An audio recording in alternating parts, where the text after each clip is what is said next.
हवा हमें दिखाई क्यों नहीं देती है, जैसा कि हम तुम लोग को बोर्ड पर आज बताए हैं, हवा हमें क्यों दिखाई नहीं देती है। और एक क्वेश्चन था, तुम लोग को बताया गया था कि हवा क्यों बहता है। सबसे पहले ये जान लो कि हवा क्यों बहता है। तो पृथ्वी की परिक्रमण के कारण, पृथ्वी जो है घूर्णन करना छोड़ दे तो हवा रुक जाएगी, ठीक है। तो पूछेगा कोई आदमी कि हवा क्यों बहती है, यानी वायु क्यों बहती है, इसका मतलब होगा कि पृथ्वी की परिक्रमण के कारण वायु बहती है, पृथ्वी की परिक्रमण के कारण। अब देखो कहेगा कि हवा हमें क्यों दिखाई नहीं देती, इस तरह के क्वेश्चन मन में जरूर उठता होगा। हवा हमें क्यों दिखाई नहीं देती, देखो हवा में मूल रूप से नाइट्रोजन और ऑक्सीजन मौजूद होती है। कौन कौन गैस, नाइट्रोजन और ऑक्सीजन।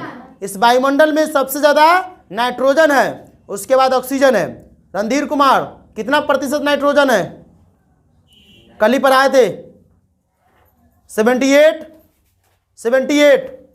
ठीक है 78%, ठीक है। और 21 की 19% ऑक्सीजन है, 78 और 21 जोड़ लो तो हो जाएगा 90। हाँ 78% नाइट्रोजन है, 21% ऑक्सीजन है और 1% में दूसरा गैस है।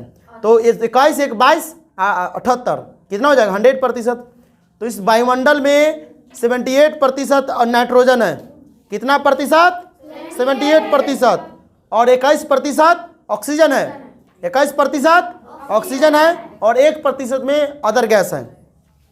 तो क्वेश्चन यहाँ पर है कि हवा हमें क्यों दिखाई नहीं देती है। तो हवा में मूल रूप से नाइट्रोजन और ऑक्सीजन मौजूद होती है।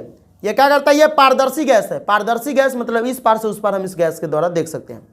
और जब इन पर प्रकाश की किरणें पड़ती है तो वे प्रतिबिंबित नहीं होती है। क्या होता है, प्रतिबिंबित नहीं होती है, जिसके कारण हवा हमें दिखाई नहीं देती है। लेकिन अभी ठंडी का मौसम चल रहा है, ठीक है, लेकिन ठंडी के मौसम में देखेगा तुमको जो धुनी दिखाई देता है, वो भी एक हवा का रूप ही होता है।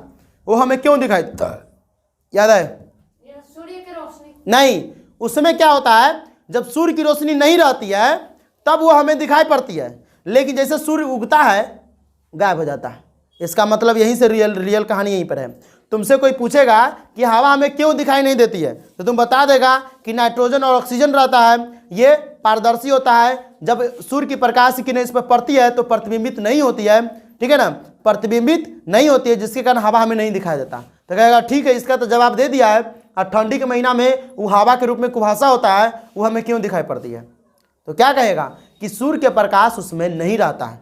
देखता होगा जब सूरज नहीं उगा रहता है तभी तक धुनी रहता है, सूरज उगते हुए धुनी गायब हो जाता है ना। इसका मतलब प्रतिबिंबित होता रहता है। जब सूर्य के प्रकाश नहीं रहता है तो प्रतिबिंबित होता रहता है, जिसके कारण हमें दिखाई पड़ता है। जब सूर्य के प्रकाश पड़ता है तो प्रतिबिंबित नहीं होता है, जिसके कारण हमें दिखाई नहीं पड़ता है। समझ में आया?